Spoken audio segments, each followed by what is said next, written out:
Warmly welcome the Secretary General, His Excellency Antonio Guterres, and give him the floor. Madam President, Excellencies, the Middle East is on the brink. The people of the region are confronting a real danger of a devastating full-scale conflict. Now is the time to defuse and de-escalate.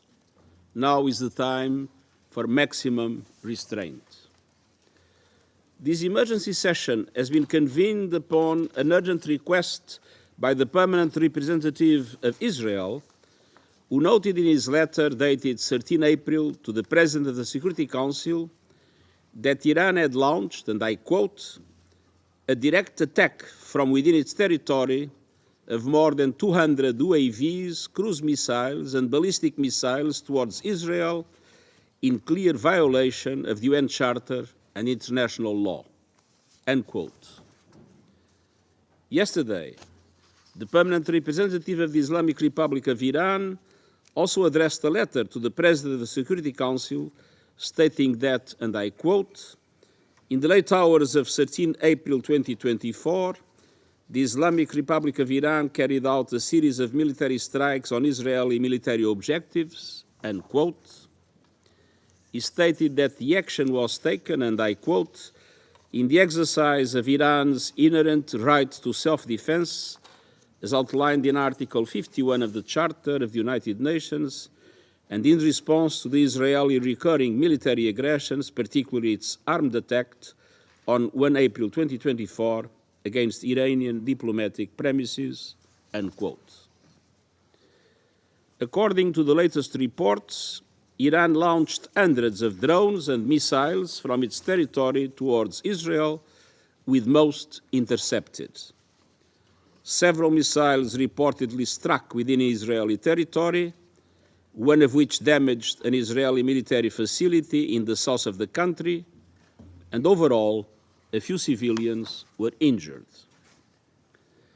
Madam President, when the nature of the attack became clear, I stated the following last night, and I quote, I strongly condemn the serious escalation represented by the large-scale attack launched on Israel by the Islamic Republic of Iran this evening, and I call for an immediate cessation of these hostilities, end quote.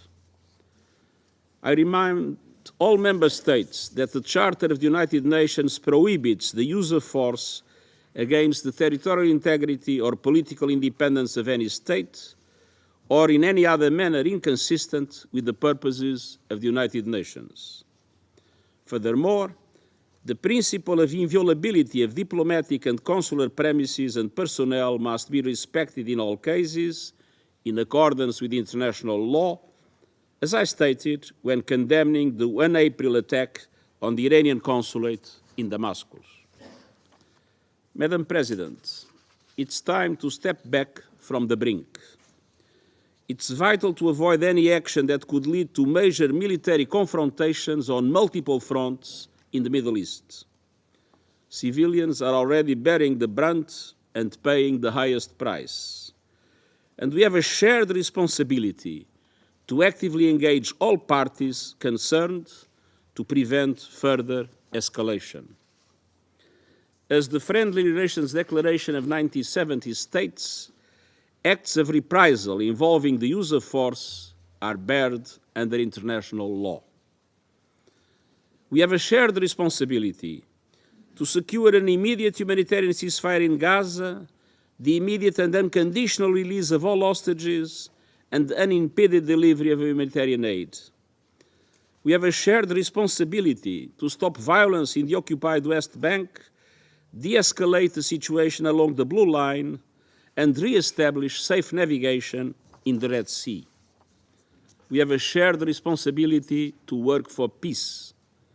Regional and indeed global peace and security are being undermined by the hour. Neither the region nor the world can afford more war. Thank you. I thank the Secretary General for his briefing. I now give the floor to those council members who wish to make statements. I pass the floor to Guyana.